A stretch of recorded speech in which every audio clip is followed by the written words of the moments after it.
بھائی السلام علیکم ورحمۃ اللہ وبرکاتہ.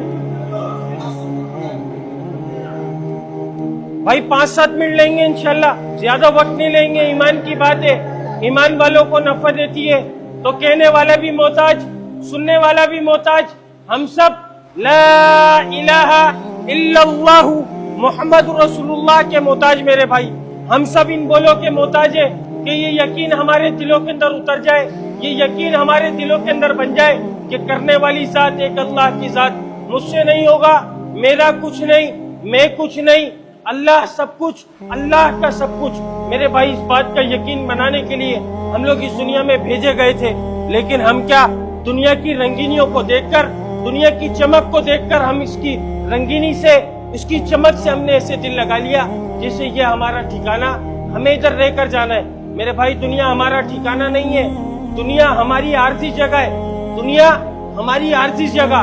انسان پہلے کیا تھا, عالم ارواح کے اندر تھا, عالم ارواح کے اندر تھا, پھر ماں کے پیٹ کے اندر آیا, ایک دن قبر کے پیٹ کے اندر جائے گا. تو میرے بھائی اس طریقے سے انسان منتقل ہوتا جائے گا. انسان مرتا نہیں ہے. اللہ نے جو انسان کو بنایا اس کو ہمیشہ رکھنے کا ارادہ کیا. کائنات کا جو نظام بنایا اس کو عارضی طور کے لیے بنایا. اگر کائنات کے اللہ کے نزدیک کائنات کی قیمت مچھر کے پر کے برابر یا مکڑی کے جالے کے برابر بھی ہوتی نا میرے بھائی, آج ہم نے جس کو سب کچھ سمجھ لیا اپنا, آج ہم نے اس کے اندر سب کچھ سمجھ لیا کہ ہماری کامیابی بھی ادھر, ہمارا نقصان نفع ہمارا سب کچھ ادھر ہے, اصل کامیابی اس مال کے اندر ہے. تو میرے بھائی اگر ان چیزوں کے اندر کامیابی رکھی ہوتی, اللہ تعالیٰ خدا کی قسم, اگر اللہ تعالیٰ نے اس دنیا سے اگر ذرہ بھر بھی دل لگایا ہوتا, بنانے کے بعد اگر ایک بار بھی اس کو محبت کی نگاہ سے دیکھا ہوتا, تو خدا کی قسم کافر کو ایک گھٹ پانی کی نصیب نہیں کرتا اللہ تعالیٰ. اللہ کے نزدیک اس دنیا کی جو قدر و قیمت ہے وہ مچھر کے پر اور مکڑی کے جالے کے برابر بھی نہیں ہے میرے بھائی, مکڑی کے جالے کے برابر بھی نہیں ہے.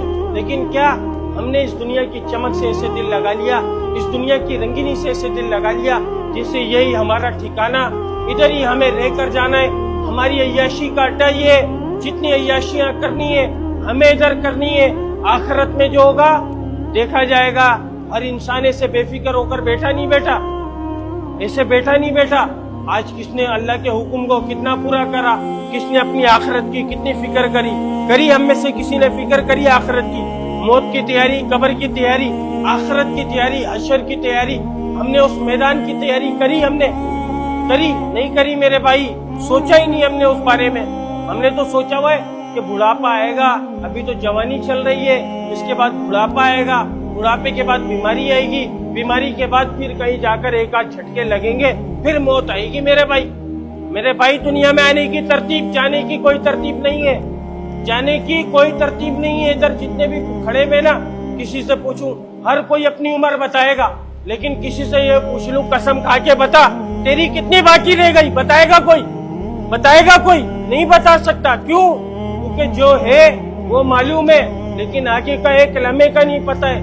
تو میرے بھائی ہم کیا ہزاروں, کیا آگے پورے مہینوں کے, پورے سالوں کے شیڈیول تیار کر رکھے ہوئے ہم نے کہ ابھی یہ کرنا ہے, پھر اس کے بعد بی اے کرنا ہے, پھر سی اے کرنا ہے, پھر ایف اے کرنا ہے, پھر فلانا کرنا ہے, پھر ڈھماکہ کرنا ہے, اس کے بعد اپنی لائف کو سیٹل کرنا ہے, پھر اس کے بعد شادی کرنی ہے, پھر اس کے بعد کاروبار کرنا ہے. ہم نے تو یہ سوچ بنا کر بیٹھی بھی اپنی.